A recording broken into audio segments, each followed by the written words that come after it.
But yeah, so the story goes, I didn't want to build a hot tub on my boat. So it was like, let's make one that floats behind the boat. And we said, as we're doing this, let's go another step further. Let's make it move and be something we could use a little bit. And then we said, well, why just build something that we don't think is sexy as wood boat builder? The crowd the wood boat crowd at times can be a little snooty. I guess I shouldn't say that, but a little bit of a highbrow thing because it is a more classic antique thing now. And so we wanted to build something that we considered attractive and a sexy boat that also functioned in what we wanted it to do. I think that's pretty normal for like any kind of subgroup and small groups of people. Right. It starts angling into like, what is cool or what is good or whatever. So well, you don't varnish your boat on a sunny day, like they're just little weird things that all that stuff. Yeah. But I mean, I looked at all the pictures and stuff. I haven't been on one, but a couple of the people that I do comedy with have been on the boat, and they said it was fucking rad. So and if anybody could be like an asshole about it, they would be. Oh, so, for sure. Yeah. They were probably. So Adam was at a gig that the Parlor Tricks guys, the ones that had been on the podcast before, they were producing, and a lot of us were just eating shit on stage. It was pretty bad, but he came up to me and he's like, "Oh, I think I know you," or whatever. So any of those guys, I'm sure they're listening. One of them lives on a boat too, so it's like kind of funny crossover. But I probably know him. Yeah, you probably do. So the concept was you needed it to float, and then it sort of developed into like this better. Right. The original version was like, well, let's just bang something out real quick, make it do what we want to do, and kind of took the moment to go, let's do it the proper way. And so we pulled up some. I was associated with the Center for Wooden Boats because I used to work there, and there's this historian, Paul Marlowe, and he runs like all these things for the Mohai, and he just goes and nerds out on these drawings that nobody has looked at in 75 years, and he tries to categorize them. And I was like, Paul, I need the drawings for the old power scows, which was this during World War II, they built these giant powered barges to just run logs from Alaska back to this area, basically, to build stuff. And so they were this giant thing you could load down. I was like, it's a great design. They were kind of, good looking for a barge built at that time. And so we took those drawings, reduced them down to what we wanted, and then kind of sexied it up a little bit and started from that point.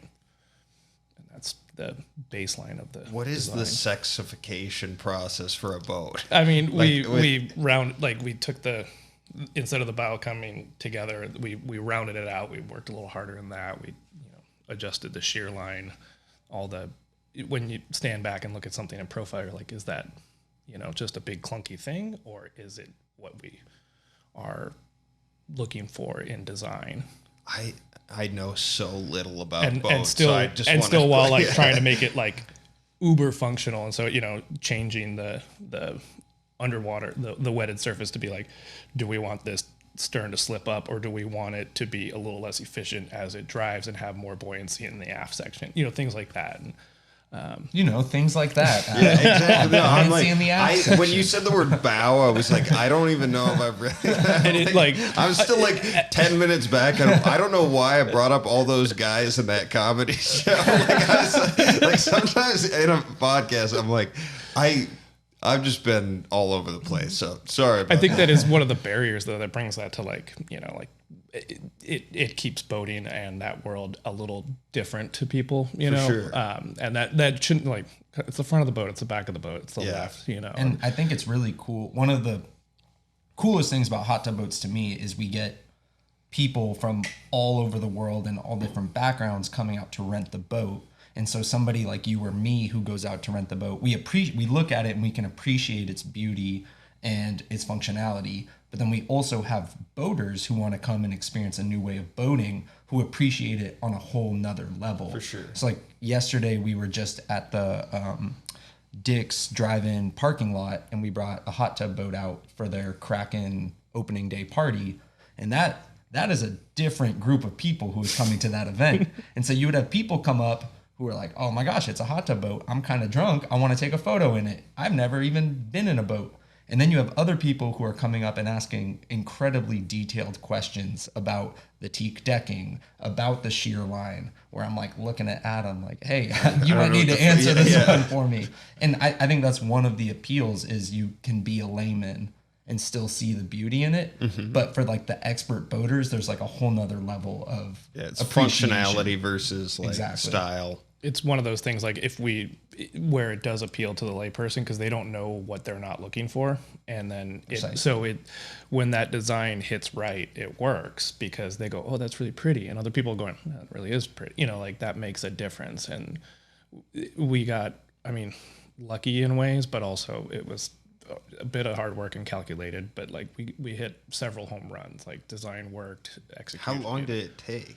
Like how many iterations or like? We're on V30, whatever, like everything's evolved in there, but it's the same from day one. It's the same hull. The internal, like the tub shapes changed a little bit. The internals have changed, but like getting that right from the beginning was really, it was when we built the first boat, it took us 6 weeks to build that first hull to have it in the water for a party.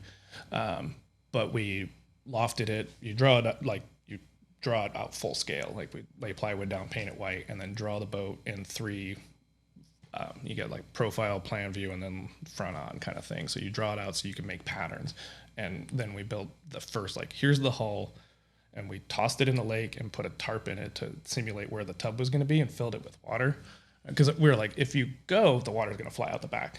And so we pulled it down the dock and the water, and then we stopped it fast. We're like, the water didn't fall out. All right, let's build the next part of it, And so that was kind of as we did it, we were designing the rest of it as we went along. What were some of the problems, though, that you did run into that weren't expected? We were we had the hull done and glassed, and we were building the tub and the deck beams. And typically deck beams they're curved, they're cambered, so they're part of a circle. So you build a deck like this, and our landlord, who's still our landlord in a different iteration now, he's a very accomplished long boat building family. He's probably built 200-300 boats, fishing boats and yachts.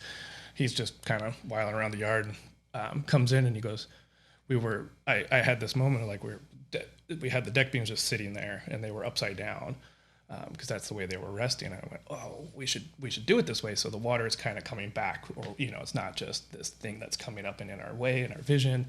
And so we started fitting the deck beams upside down, and we knew that. And Big Sam comes in and he goes, guys, like the deck beams are supposed to go this way. And we're like, great, another guy like looking in here telling us what to do. Yeah. We're not telling you what we're doing. Please, stop, asking us and slowing us down. Yeah. So. That's fucking crazy.